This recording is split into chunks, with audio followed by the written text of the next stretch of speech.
एकंदर सत्तेची सेमीफायनलमध्ये तुम्हाला सगळ्यांचं स्वागत। उत्तर प्रदेशमध्ये काय होणार, सगळ्या देशाचं लक्ष तिकडे लागलेलं आहे। एबीपी माझा आणि सीएसडीएसचा जो सर्वे आलेला आहे तो सांगतो आहे की भाजप सिंगल लार्जेस्ट पार्टी असेल उत्तर प्रदेशमध्ये। 164 176 ते 176 इतके जागा त्यांना मिळतील। समाजवादी पक्ष 156 ते 169, मायावती 60 ते 72 जागांवरच अडखळतील आणि बाकीच्यांना 2 ते 6 जागा मिळतील। 2 ते 6 जागा कोण आहेत आणि त्यांची ताकद किती असणार आहे समजत नाही, पण मायावती किंग मेकर असेल असा हा पोल सांगतो आहे। पण एकंदरीत भाजप क्रमांक 1 चा पक्ष असेल। राम कदम भाजपचे आमदार आता आपल्या सोबत आलेले आहेत।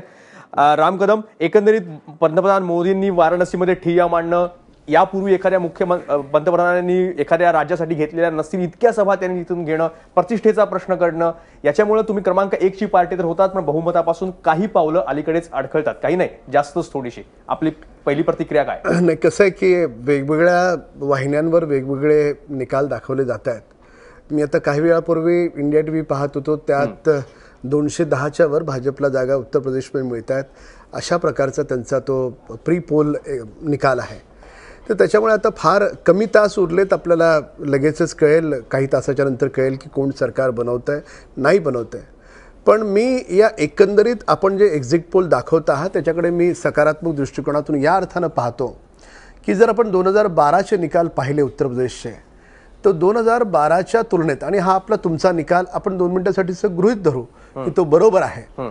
आता बरेचसे निकाल कधी बरोबर येतात, काही चुकतात, काही पुढे मागे होतात, पण तुमचा निकाल आपण बरोबर आहे असं गृहीत धरलं तरी सुद्धा भारतीय जनता पार्टीच्या 2012च्या जागा ह्या उत्तर प्रदेशमधल्या केवळ 47 ठिकाणी भाजप होती, आणि त्या तुलनेमध्ये आता जर आपण पाहाल तर जवळपास हा पक्ष 4.5-5 पटीनं 2012च्या तुलनेत तर जागा वाढतील।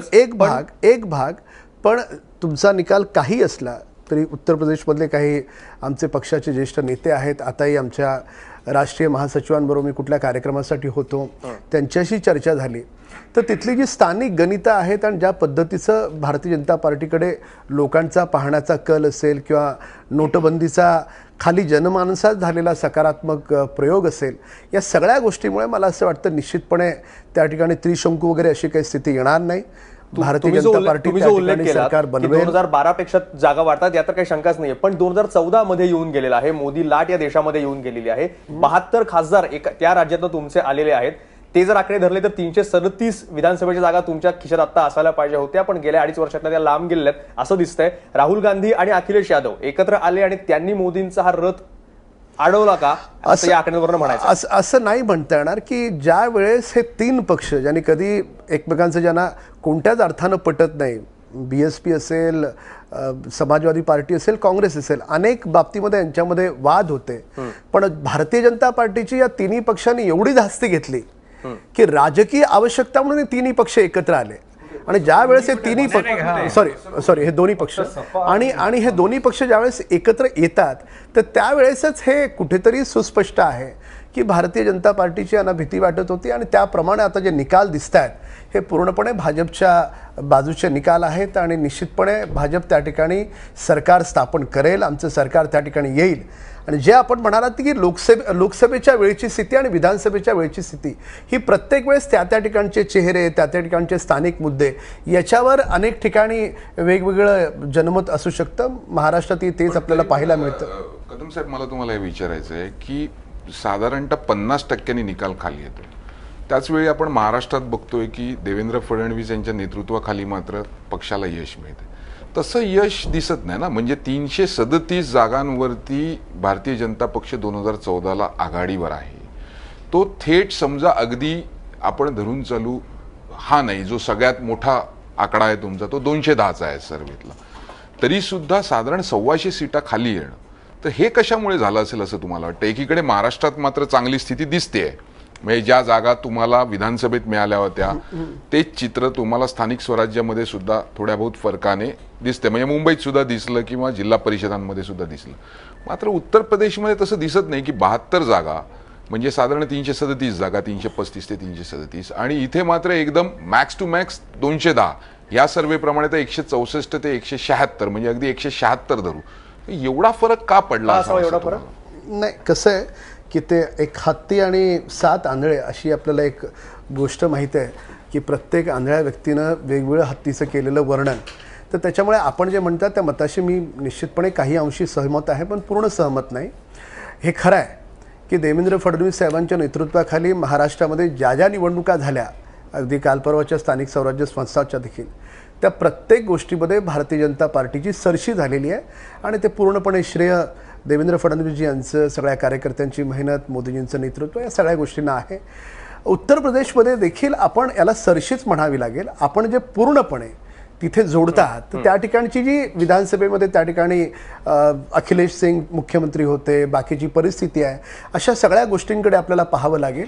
आणि अनेकदा असं होतं की लोकसभेला एखाद्या मतदारसंघामध्ये तुम्हाला वाढ मिळू शकते, पण विधानसभेला तो मतदारसंघ मायनसमध्ये जातो, असं आपण अनेक ठिकाणी पाहिलेलं आहे. महाराष्ट्रात देखील अनेक ठिकाणी तसं घडतं. पण अगदी तेच उलटं वेगळ्या निवडणुकींना वेगवेगळे तिची सगळी मोजमाप आहे. त्याच्यामुळे पूर्णपणे आपल्याला खाली गेलं असं न पाहता आपलं मापदंड जे आहे ते आधीच्या निकालाचं आहे. तर आधीचा निकाल 2012चा आम्ही कल धरतो. तिथे आमदार किती होते, तर 2012 47 आमदार होते. आता तुम्ही 1.25 दाखवताय, तर माझ्या अर्थाने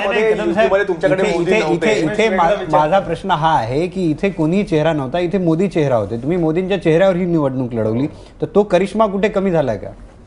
नाही, करिश्मा कमी होण्याचा प्रश्नच येत नाही. 47 आमदार, तिथून तुमच्या ह्याच्याप्रमाणे 176 आमदार, किती पटीनं वाढ आहे पहा ना आपण. याला फक्त एकच त्यांना विचारायचं आहे, कारण तुम्ही म्हणताय की अजिबात कमी झालेलं नाही. मग असं असताना काँग्रेसने काही वेळापूर्वीच प्रश्न उपस्थित केला की पंतप्रधानांना 3 दिवस एकाच शहरामध्ये त्यांच्या स्वतःच्याच मतदारसंघात ठाण मांडून का बसावं लागतं? आणि आधी कदम साहेब, आधी त्यांच्या फक्त 16 ते 18 रॅलीज प्लॅन होत्या आधीच्या पूर्ण एवढ्या सगळ्या टप्प्यांमध्ये, आणि शेवटी अचानक असं काय झालं की मोदी येऊन ठाण मांडून तिथे बसले?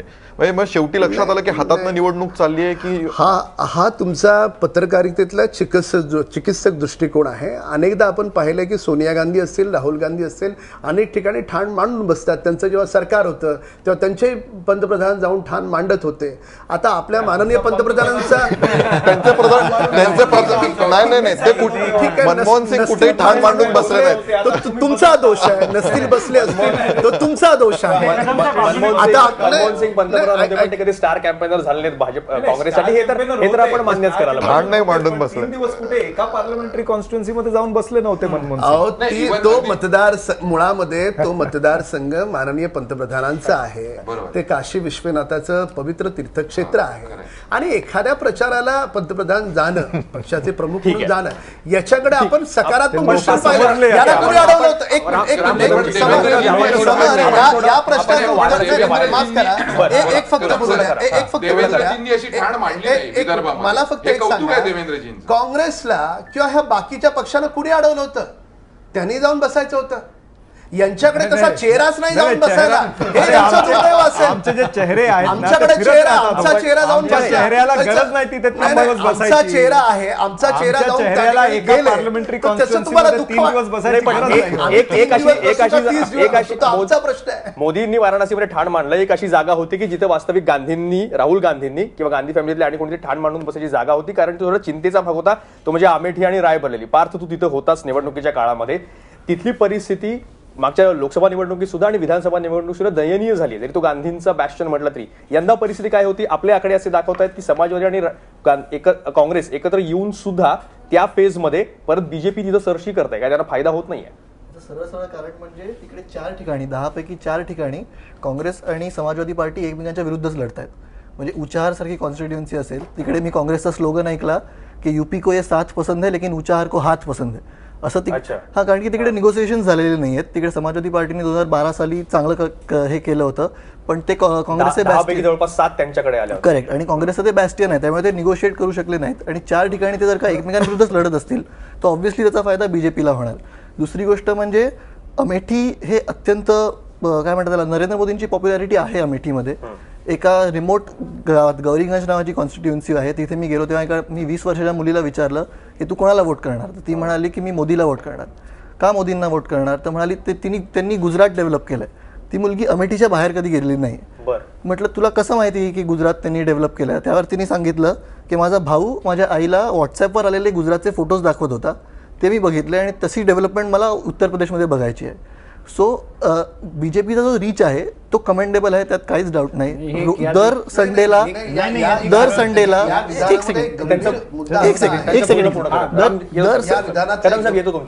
दर संडेला तिकडे मन की बात ऐकली जाते, जी ट्विटरवरती आपण ज्याची चेष्टा होते ती मन की बात ऐकली जाते. डिमॉनिटायझेशन सारखा मुद्दा असेल, तो निर्णय कितीही मूर्खपणाचा असला तरी सुद्धा तिकडे लोकांना असं वाटतं की त्यामुळे गरिबांचा फायदा झाला आहे, त्यामुळे श्रीमंत मोदींनी जी मांडणी केली त्याच्यावर ते परसेप्शन त्यांनी क्रिएट केलेलं आहे आणि त्यांच्या कम्युनिकेशन स्किल्सची दाद दिली पाहिजे, एवढं नक्की. म्हणजे एक सर्वात महत्वाचं, रायबरेली किंवा अमेठी तुम्ही जा, पूर्ण युपी फिरा आणि या 2 ठिकाणी गेल्यावर सर्वात महत्वाचं काय दिसतं तर या 2 ठिकाणी मुळात काहीच विकास झालेला नाही. म्हणजे शून्य विकास आहे. तिथे रस्ते सुद्धा ठीक नाही आहेत. म्हणजे तुम्ही जाल तर तुम्हाला असं वाटतं की आपण अमेठीत आलो, म्हणजे ही गांधी घराण्याची कॉन्स्टिट्युएन्सी आहे. रायबरेली तीच स्थिती आहे, या दोन्ही ठिकाणी तीच स्थिती आहे. आणि त्यामुळे ती जी मुलगी बोलली की मला असे एक छोटा मुद्दा म्हणतो, बनारसमध्ये आता तरी कन्स्ट्रक्शन चालू आहे बनारसमध्ये, पण रायबरेली आणि अमेठी मुळात रोडच नाही तिथे बऱ्याच ठिकाणी. एक छोटा मुद्दा म्हणतो, एक ऑब्झर्वेशन छोटंसं, की युपी आणि बिहारमध्ये एक सिमिलॅरिटी अशी आहे की तिकडे राजकारणाबद्दल बोलायला लोकांना कन्व्हिन्स करावं लागत नाही, ते तयारच असतात राजकारणाबद्दल बोलायला. त्यामुळे रिपोर्टरचं काम इझी होऊन जातं, सोपं होऊन जातं. आणि म्हणजे मी तिकडे गेलो तेव्हा ऑब्व्हियसली माझ्याकडे 15, 20, 25 प्रश्न काढून मी गेलो होतो आणि एकदा बोलणं सुरू झालं, फ्लो सुरू झाला की मग ते प्रश्न न विचारताच ते कव्हर होतात. पण एक ऑब्झर्वेशन, एक सतत अक्रॉस युपी मला असं जाणवलं की एका प्रश्नाबद्दल मला आठवण करून द्यावी लागली, लोकांना बोलतं करावं लागलं. तो प्रश्न म्हणजे राहुल गांधी आणि काँग्रेस. म्हणजे स्वतःहून काँग्रेसचा उल्लेखच लोक करत नाहीत. He is not even considered important enough to be criticised, असं मला कुठेतरी जाणवलं. या ग्राउंडवर जे मोदी बोलतात आणि या सगळ्या वाक्यांचा परिणाम कसा झाला तू सांगत होता एक थोडक्यामध्ये. पण या निवडणुकांमध्ये आणखी काही वाक्य सुद्धा गाजली, ती म्हणजे समशान कब्रस्तान, त्याच्यानंतर गुजरात के गदे वगैरे, याच्यावर खूप राडा झाला. याचा परिणाम लोकांवर काही जाणवला? ते पोलरायझेशन युपीमध्ये थोडंफार होणारच, त्यात काही डाऊट नाही. पण जेव्हा मी लोकांना विचारलं किती पोलरायझेशन आहे, तेव्हा 2014च्या तुलनेत खूपच कमी पोलरायझेशन आहे असं ग्राउंडवरती लोक म्हणत होती. काँग्रेस समाजवादी पार्टीच्या युतीबद्दल अजून एक सांगायचं झालं तर मी इतर काही सिनियर जर्नलिस्टशी जेव्हा बोलत होतो तेव्हा ते म्हणाले की अनेक कॉन्स्टिट्युएन्सीजमध्ये बूथ लेवलवरती समाजवादी पार्टी आणि काँग्रेसचे नेते एकमेकांसाठी कॅम्पेन करत नव्हते. अच्छा. त्यामुळे त्याचाही त्यांना फटका बसण्याची शक्यता आहे. एक सर्वात महत्वाचं एक सांगतो की जो पंतप्रधानांचं जे वक्तव्य होतं कब्रिस्तान आणि स्मशान, बिजली अगर रमजान में मिलती है तो दिवाली में मिलनी चाहिए, याचा एक खूप मोठा परिणाम झाला. जे उत्तर प्रदेशात पोलरायझेशन झालं, ध्रुवीकरण झालं, त्यात याच स्टेटमेंटचा सर्वात मोठा हात होता आणि तिथूनच एक मोठा टर्निंग पॉईंट जो आहे तो भारतीय जनता पार्टी. पण ग्राउंड लेवलवरती त्यांचं ते पोलरायझेशन थोडंफार चालूच होतं. म्हणजे पहिल्यांदा लव जिहाद घेतला होता, पहिल्या याच्यात हिंदुत्व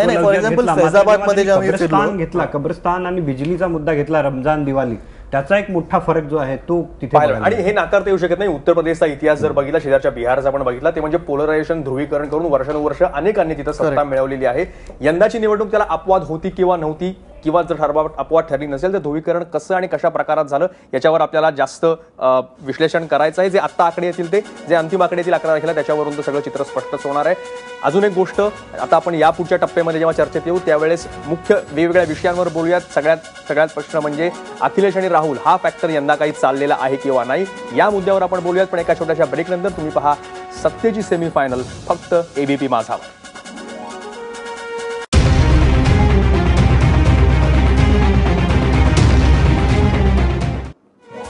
ब्रेकनंतर तुमचं स्वागत. सत्तेची सेमीफायनल मध्ये एक्झिट पोल एबीपी माझा आणि सीएसडीचा असा सांगतो आहे की भाजप सिंगल लार्जेस्ट पार्टी असणार आहे, सगळ्यात मोठा पक्ष असणार आहे उत्तर प्रदेशमध्ये. आणि त्याच वेळेस अखिलेश यादव यांची एक बातमी येते आहे लखनौमधून की सपाला पूर्णपणे बहुमत पडेल आणि जर गरज पडली, बहुमत नाही मिळालं तर मायावतींची साथ घेऊ. उत्तर प्रदेशच्या राजकारणामध्ये एक वेगळाच प्रवाह आपल्याला पाहायला मिळतोय. उत्तर प्रदेशमध्ये बहुमत मिळेल आणि जर नाही मिळालं तर मायावतींची साथ घेण्याचे संकेत दिलेले आहेत अखिलेश यादव यांनी. हे नवीनच काही घडतंय की ज्या दोन पक्षांनी गेली अनेक वर्ष एकमेकांच्या विरुद्ध उत्तर प्रदेशच्या युद्धामध्ये लढाई लढली, ते एकमेकांच्या सोबत यायची सुद्धा शक्यता आहे. का असं होईल? कारण हे आकडे जे एक्झिट पोल आता दाखवतंय 164 ते 176 पर्यंत भाजप असेल, समाजवादी पक्ष 156 ते 169 पर्यंत अडकेल, 2 नंबरला सपा 60 ते 72 जागांपर्यंत असेल, 2 ते 6 जागा इतरांना मिळतील. आणि जसं अखिलेश यादव आता प्रेडिक्ट करतायत किंवा शक्यता वर्तवतायत तर सपा आणि बसपा एकत्र आले तर भाजपला सत्तेपासून ते दूर रोखू शकतील. हाच प्रयत्न आशिष दिसतोय, काही करून भाजपला अडवायचा आहे. एक्झॅक्टली, कारण ही शक्यता नाकारता येत नाही. पूर्वी भाजप आणि बसपा एकत्र आलं होतं, पण त्यावेळेस काँग्रेसची सत्ता होती. आता मात्र परिस्थिती खूप बदललेली आहे आणि आता भाजप सर्व राज्यांमध्ये शक्तिशाली होताना दिसत आहे आणि अनेक राज्यांमध्ये आपण पाहिलंय की भाजपला दूर ठेवण्यासाठी आम्ही एकत्र येऊ म्हणून सगळेजण प्रयत्न करतायत. आपण इव्हन मुंबईमध्ये सुद्धा पाहिलं होतं की काँग्रेसचे बॅकडोर टॉक्स सुरू झाले होते शिवसेनेसोबत, की म्हणजे भाजपला दूर ठेवण्यासाठी आम्ही पण शिवसेनेला मदत करू असे काँग्रेसचे नेते बोलायला लागले होते. त्यामुळे हे टोकाचे जे एकमेकांचे शत्रू होते ते पण एकत्र येण्याची शक्यता कधीच येऊ शकत नाही असं येण्याची शक्यता नाकारता येत नाही. पण मला एक मुद्दा आशिषच्या म्हणण्यामध्ये जोडायचा आहे, तो म्हणजे हे की अखिलेशने एक प्रकारे हार मानली हे वक्तव्यातून दिसतं. आणि दुसरा महत्वाचा मुद्दा, जर मायावतीला सोबत घ्यायचंय तर 90च्या दशकामध्ये सपा आणि बसपा आघाडी होती. त्यावेळेला मुलायम सिंग मुख्यमंत्री होते आणि एकदा मायावती भेटायला गेस्ट हाऊसवर मुलायम सिंगांना गेल्या तर मुलायम सिंगांनी अपमान केला होता आणि त्यांना बाहेर काढलं होतं.